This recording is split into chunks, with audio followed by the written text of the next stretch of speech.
और अब बात बजट की, मतलब उस रोड मैप की जिस पर अगले 1 साल तक देश की अर्थव्यवस्था दौड़ेगी। सरकार की तरफ से इसे अमृतकाल बजट करार दिया गया है, तो विपक्ष ने इसे नाउम्मीदी करने वाला बजट बताया है। इनकम टैक्स स्लैब में कोई बदलाव नहीं हुआ है। आईटीआर में गड़बड़ी होने पर 2 साल तक सुधार का मौका मिलेगा। दिव्यांग के माता पिता को टैक्स में छूट मिलेगी। कर्मचारियों की पेंशन में टैक्स पर छूट दी गई है। स्टार्टअप को मार्च 2023 तक टैक्स इंसेंटिव मिलेगा। वर्चुअल करेंसी से कमाई पर अब 30% टैक्स लगेगा। क्रिप्टो करेंसी में घाटा होने पर भी टैक्स देना होगा। कॉर्पोरेट सरचार्ज 12% से घटाकर 7% किया जाएगा। ग्रीन इकोनॉमी पर फोकस। ये बजट अर्थव्यवस्था को मजबूती देने के साथ ही सामान्य मानव के लिए अनेक नए अवसर बनाएगा। ये बजट मोर इंफ्रास्ट्रक्चर, मोर इन्वेस्टमेंट, मोर ग्रोथ और मोर जॉब्स की नई संभावनाओं से भरा हुआ है। कृषि और कारोबार को राहत। ये ग्राम विकास, कृषि विकास, श्रमिक कल्याण, इंफ्रास्ट्रक्चर डेवलपमेंट, पूर्वोत्तर एवं पहाड़ी क्षेत्रों के विकास को समर्पित बजट है। डिजिटल करेंसी को हरी झंडी। It is therefore proposed to introduce digital rupee using blockchain and other technologies to be issued by the Reserve Bank of India starting 2022 and 23. Any income from अगले 25 साल का ब्लूप्रिंट।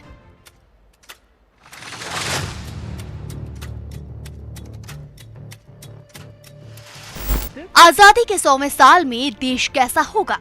अर्थव्यवस्था कितनी मजबूत होगी? युवा कितने सशक्त होंगे और हम कितने आत्मनिर्भर होंगे? साल 2022-23 का बजट इसी सवाल का जवाब है। it lays a parallel track of one, a blueprint for the Amritkal, which is futuristic and inclusive. This will directly benefit our youth, women, farmers, the scheduled castes and the scheduled tribes, with potential to create 60 lakh new jobs. इस बार के budget में सीधे सीधे आम आदमी को क्या मिला?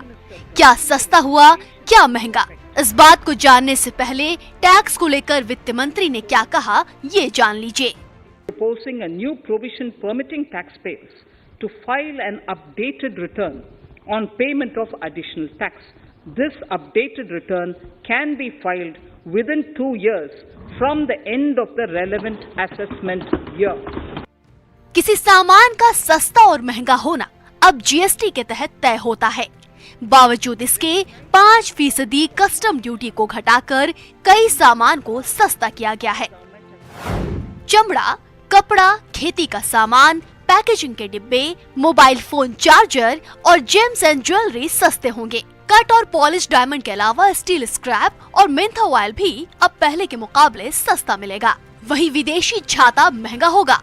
अक्टूबर से बिना ब्लेंडिंग वाले फ्यूल पर 2 रुपए प्रति लीटर के हिसाब से एक्साइज ड्यूटी लगेगी। साथ ही इम्पोर्टेड आइटम्स अब महंगे होंगे। अब हम आपको बजट 2022 की बड़ी घोषणाओं के बारे में बताते हैं।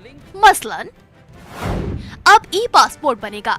इलेक्ट्रिक व्हीकल के लिए battery swapping policy, one nation one registration, online e bill system. दिव्यांगों के लिए परिजनों को टैक्स में राहत। 3 साल में 400 नई Vande Bharat train, 100 cargo terminal. Startups को 1 साल की और मोहलत दी जाने की घोषणा की गई। वहीं गंगा किनारे होने वाली खेती को लेकर क्या कहा गया, आप खुद सुनिए। Chemical free natural farming will be promoted throughout the country with a focus on farmers' lands in 5-kilometer wide corridors along the river Ganga at the first stage, and 2.37 lakh crores will be the direct payment of MSP value to their accounts. Corona संकट को देखते हुए सरकार ने ई शिक्षा की व्यवस्था पर भी जोर दिया है। One class, one TV channel program of PM E-Vidya will be expanded from 12 to 200 TV channels.